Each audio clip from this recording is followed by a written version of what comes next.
It's 2020 fire season. And if it makes you feel any better, Your last year was an anomaly. also, let's take a closer look at an epidemic that's been plaguing Portland for the past year. No, not COVID. I'm talking about gun The violence. situation is unacceptable and demands action. And, of course, nothing's ever easy at the Oregon legislature, like agreeing how to expel a lawmaker who everyone already wants out the door. No pun intended. We're being held to a different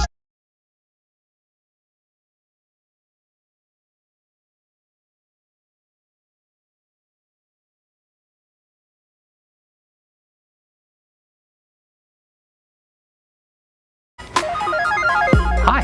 Hello, I'm Dan Haggerty. After nearly 2 weeks off, I am back. Stop groaning. Come on.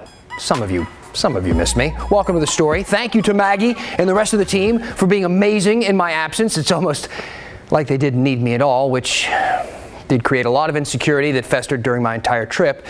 So like I said, thanks. I did notice that the news didn't take a vacation while I did, so we have a lot to talk about. Reach out, please, as we always ask you to do. Tell me what's on your mind. Email us at thestory@kgw.com. Find me on Facebook and Instagram, or use Twitter and the hashtag HeyDan. It's good to be back. I missed you guys. Let's get to the big story.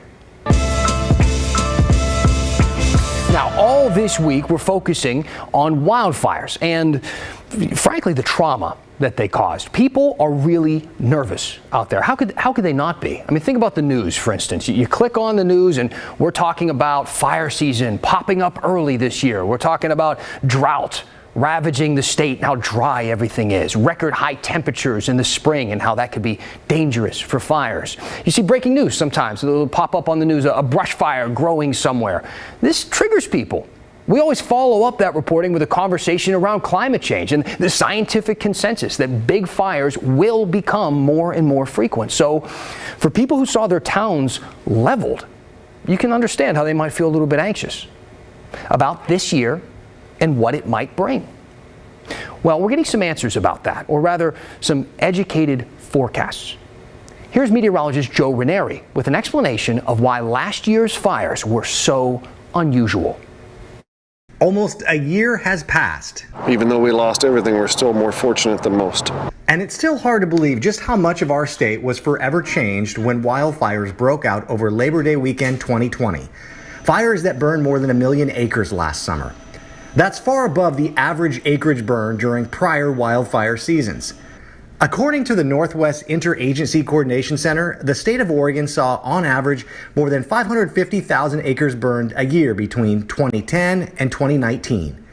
And take a look at this map from the Oregon Department of Forestry. The state saw an increase in wildfires burning in the early 1930s, but last year's numbers were off the charts compared to years past, especially in terms of acreage burned and property lost. As we head into the 2021 wildfire season, could we see a repeat of last year? Your last year was an anomaly. I mean, last year for Oregon was the big year. So if you look at the Oregon wildfires, it's way up there, right? Cliff Mass is a professor of atmospheric sciences at the University of Washington. He says there were a lot of factors in play last year that made it such an historic event. The big one, the winds. Mass says if we didn't get those high winds that fanned the flames, it would have been a very mild season. As for this summer, I think the big unknown is whether we'll get strong winds. Will there be strong easterly winds again? I suspect not. I think last year was very, very unusual. those east winds play a major factor when fires start to spread in our area. The west side, it's all dependent on the easterly winds. So on the west side, whether we get a big fire like last year will depend if we get extremely unusual easterly winds. And I should mention easterly winds were associated with the Eagle Creek fire, in the gorge as well. That fire in the gorge he's talking about is the Eagle Creek fire that started in 2017 and burned 50,000 acres. While the Northwest is no stranger to fires breaking out this time of year, Mass says our forests have changed over the years. They're much more primed to burn than they were 100 years ago. So we have this very dangerous situation of a lot of extra fuels. Plus, there's a lot of people out there that are starting fires. He says measures need to be taken to protect our forests. We suppress fire, and that has caused us to have this very unhealthy forest that burn catastrophically. And so what we need to do as a society is thin the forest and bring back prescribed burns again. That's crucial. A crucial factor, especially when you look at how hot our summers have been getting over the last several years. And then, of course, there's climate change. That's there. And, that's going to get more and more acute by the end of the century. I mean, we've only seen a little bit of the climate change stuff so far. That's going to amplify as we get later into the century. Joe Raineri, KGW News. Now, as part of our week of wildfire coverage, we are partnering with the Santiam Hospital for this week's Hey Help campaign. They run a group called Santiam Service Integration, and they do great work helping wildfire victims in that Santiam Canyon area, which, if you remember, got devastated, one of the hardest hit areas in the entire state last year. Now, if you want to help those folks out, and trust me, they still need a lot of help, point the camera on your phone at the QR code on the screen right now, and it'll take you to a link to donate. You can also go to kgw.com/heyhelp. Now, we are calling this a micro donation drive, so feel free to give any amount of money, no matter how small, okay? The money that you donate will help. It goes toward helping wildfire victims with things like housing and health care and food assistance and other basic needs. The program also helps them to navigate insurance and FEMA applications.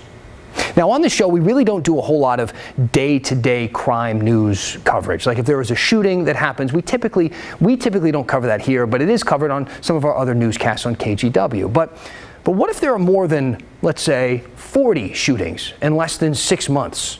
Well, that starts to get our attention, and that is exactly what has happened in Portland since the start of this year.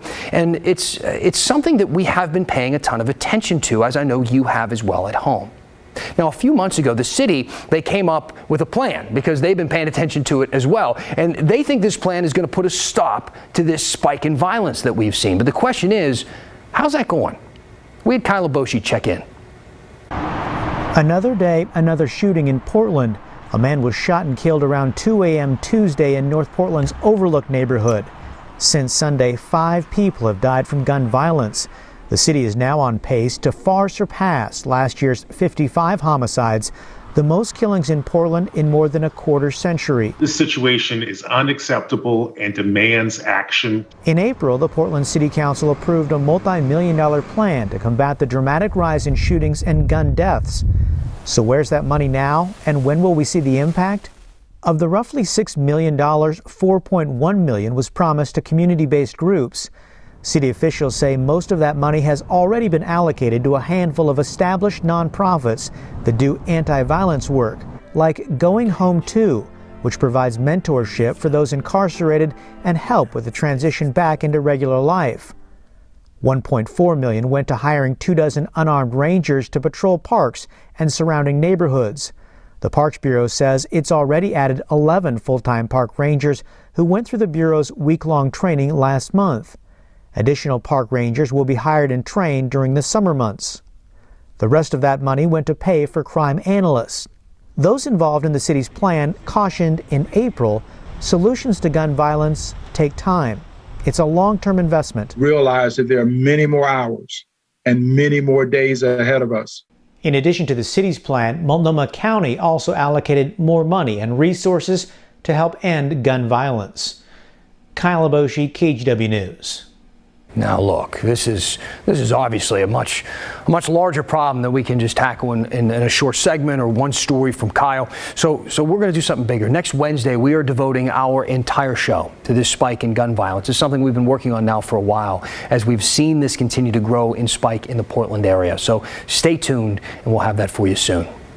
Now let's talk about the elephant in the room, or rather the elephant who left the room and left the door open for violent far-right protesters to come in. Yeah, I'm talking about Republican Representative Mike Neerman. Quick recap, as you see the video here, last December, surveillance video showing Neerman opening that side door of the Oregon Capitol, and those protesters come running in, who were eventually then pushed back out by state troopers in kind of a violent scuffle. In April, Neerman was criminally charged for this with misconduct and trespassing. Then, last Friday, OPB, they dug up another video of Neerman posted a week before this video, before he opened that door, in which he said this. We're talking about setting up Operation Hall Pass, which I don't know anything about, and if you accuse me of knowing something about it, I'll deny it, but there would be some person's cell phone, which might be not. That was just random numbers that I spewed up. That's not anybody's actual cell phone.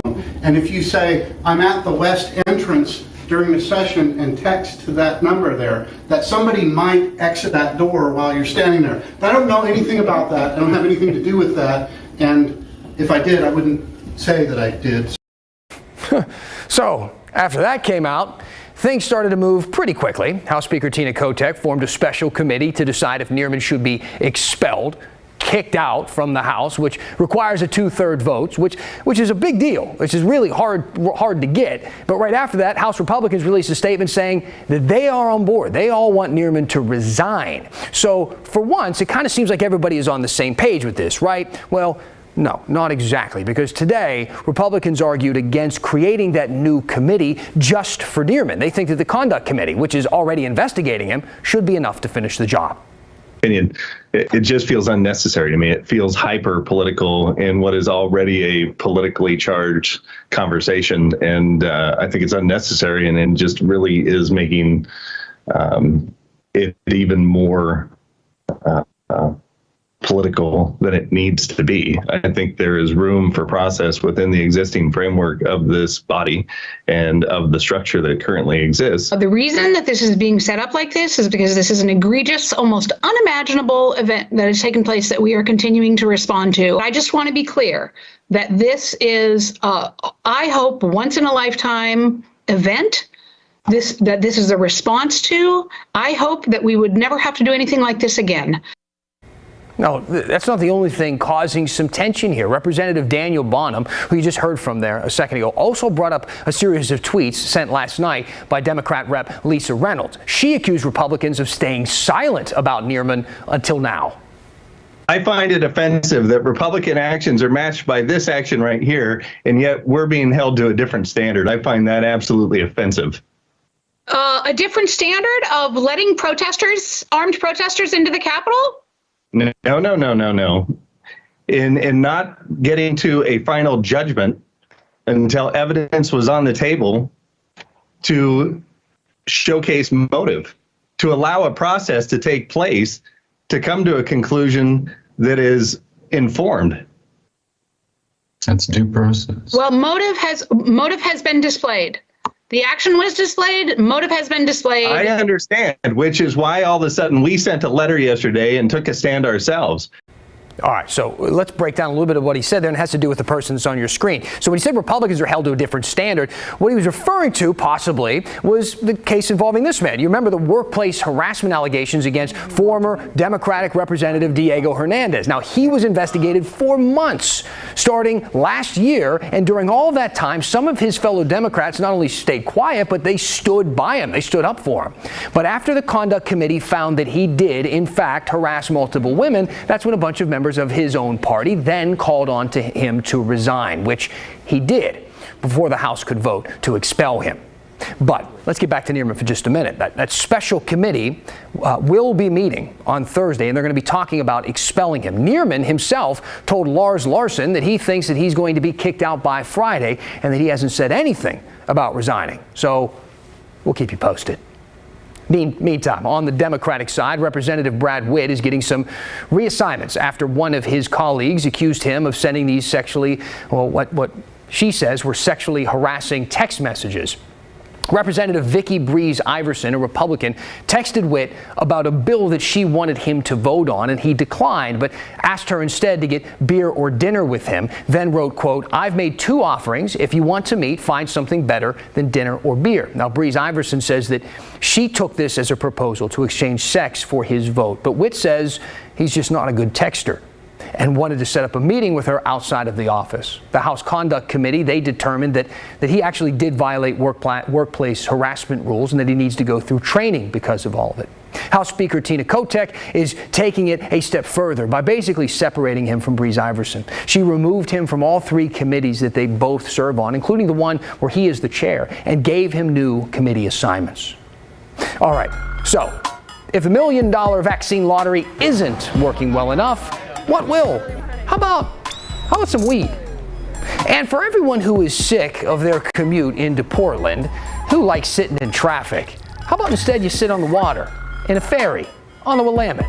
We're going to talk about that when the story continues.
Welcome back, and thanks to everybody who's welcoming me back after nearly 2 weeks on vacation. It's good to be here at the helm of the story again. Maggie did a great job holding down the fort, and appreciate all the work that everybody did while I was gone, but I have returned, so hopefully you keep watching. Keep emailing the story at kgw.com as well, and use that hashtag HeyDan. In the meantime, let's talk about our vices in another edition of Vice News.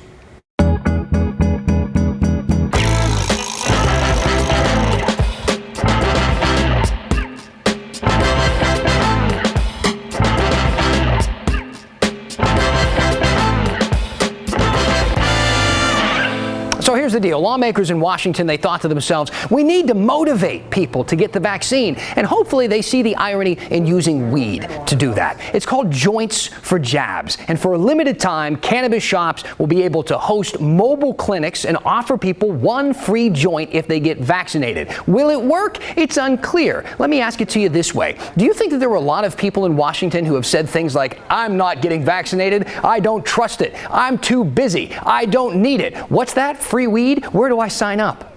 Will they change their beliefs because of this idea? Will they go out of their way to get a free joint? Something they could have bought for a few bucks anyway? Unlikely. Do I think that people will get the vaccine this way because they were going to go buy weed anyway and it makes it convenient for them? Possibly. Sure. Maybe. But if you're thinking of going this route, a little pro tip for you here, save the joint until you get your second shot and then use that one to grab one of those free Krispy Kremes. You'll thank me. Also, proving there's nothing more permanent than a temporary fix, Oregon lawmakers passed a bill to allow cocktails to go to continue after the pandemic. You remember restaurants fought really hard for this policy during the lockdown because alcohol makes up a huge part of their profit margin, and they thought of it this way. You can already get a to-go can of beer with your to-go burger. Why not a sealed wine to go or a sealed mixed drink to go? Oregon and 15 other states have agreed with this moving forward, and they've made the change permanent. Now, that doesn't mean that Burnside will turn into Bourbon Street. It's still illegal to walk down the sidewalk drinking a Manhattan. Now, I always found this interesting in Oregon. You could say something like, I don't know, you want enough edibles to see dinosaurs walk again? Sure, no problem. We have a store for that. Go down the street. But if you want to avoid coughing and sneezing from pollen during a pandemic, I got a guy for you in Washington. You're going to have to drive north. Oregon is the last state that requires a prescription for medicines containing ephedrine or pseudoephedrine. Starting in 2022, though, that is going to come to an end. Lawmakers decided that we can be trusted with the stuff again. Now, this all changed years ago in 2005 because we had a massive problem with meth, and people used pseudoephedrine to make meth, so they made it harder to get. But it's safe to say that more people suffer from seasonal allergies than cook meth, and those people got tired of driving to Washington or some other state to buy Sudafed. Plus, we have gained major ground in our battle with meth, even passing a law recently that decriminalized carrying small amounts of it. And speaking of decriminalizing drugs, in California, there's a bill to legalize the possession and sharing of very small personal amounts of magic mushrooms, Molly, mescaline, LSD, and ketamine. Some people are against this for obvious reasons, but proponents think that this could curb the negative aspect of the war on drugs, like incarcerating drug users rather than helping them find more adequate treatment. The bill is still working its way through the system right now, as we just worked our way through Vice News. Now, a lot of you are starting to return to the office this summer. Things feel a little bit more back to normal. You'll probably be going back soon if you're not back now, and that might mean more traffic on the roads, especially during rush hour. Now, if you live in Vancouver and you work in Portland, or really vice versa, then you know what I'm talking about. That commute alone, that's one of the worst ones. It can be more than an hour on a bad day. So what if you, instead of sitting on a bridge in traffic, could sit on a boat, a ferry in the water? Starting next summer, that could be a possibility. The Frog Ferry, you remember that, right? It's going to start running between St. John's and downtown Portland. But they eventually want to make it go even further, from Vancouver all the way down to Oregon City. We got to get cars off the roads, and really you don't have to build out the river. That infrastructure is here. So from a time and cost perspective, a ferry is incredibly efficient. Building a river would be a lot harder. Next summer's route between Cathedral Park and downtown Portland is a 3-year pilot project, but the effort to get ferries back on the river have been going on for some time. So, how did we get here? Well, first, indigenous tribes living in this area used dugout canoes to transport people and goods for hundreds of years. After white settlers came along, Switzerland's Ferry started traveling between Hayden Island and Fort Vancouver. It was followed by many others starting in the 1850s. The Stark Street Ferry, Boone's Ferry, Shoals Ferry. You might recognize some of them as street names. But they went out of business as bridges were built. Oregon has had more than 500 passenger boat services in its history. Now, there are only 3. But in 2006, the city of Portland conducted a ferry service study and decided it wasn't a great idea. The conclusion back then in 2006 was it would cost significant amount of money. It would require more subsidy than buses or light rail require. But that was in 2006, when the city was smaller and traffic was a lot lighter. The Frog Ferry was first proposed in 2017. Portland's Bureau of Transportation asked City Council for money to study the feasibility of a ferry service, but the council rejected that request. But last year, the Frog Ferry got a $240,000 grant from ODOT and PBOT to conduct the study. It estimated that the ferry would cost at least $40 million in upfront costs and require $2.6 million in annual subsidies. And that's how we got here. Hey, why don't we count some vaccines? We're still doing that. According to the CDC, more than 2.36 million Oregonians have gotten at least their first dose, and that works out to be about 67% of the state's adult population. The governor says we need to hit 70% for the state to fully reopen, which at this point is less than 100,000 people. Now, in Washington, the state is reporting 3.91 million people with at least their first dose. That's 63.7% of their state's population, 16 and older, and that's the metric Washington is using. They're also aiming for 70%, but the governor says they will reopen by the end of the month, no matter what. All right, keep sending us your questions and your comments. Use that hashtag HeyDan. I'm going to read a few of them when we finish the story next.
Hey, real quick, you might have heard that we launched a Story Weekly newsletter.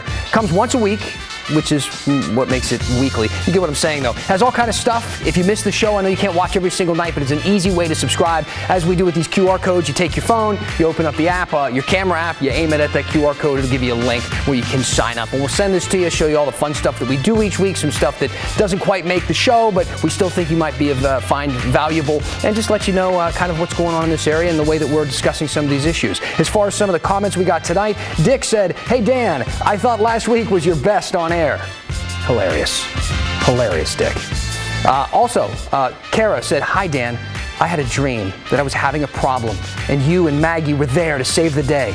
I'm watching the show, so I guess it's kind of a dream come true." Some people would describe that as a nightmare, so I'm glad that you're thinking more positively. Nice. Tom writing in as we did the story talking about how experts are viewing last fire season compared to what we might experience this year. And there was a quote from an expert saying last year was an anomaly. And Tom said, check back on October on that one. Sounds like famous last words.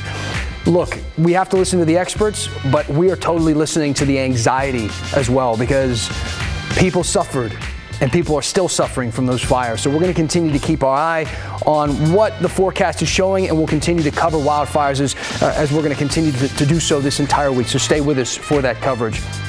And lastly, somebody about the QR code said, "Hey Dan, they don't work on Android phones. You can always go to kgw.com. So we always have all of those links in multiple places, just in case the QR code doesn't work. We just find that to be convenient for people who do have phones where it can work. So let me know if you have a problem finding it. Hey man, email me. Use the hashtag HeyDan. I'll send you a link myself. It's part of my job. See you back here tomorrow.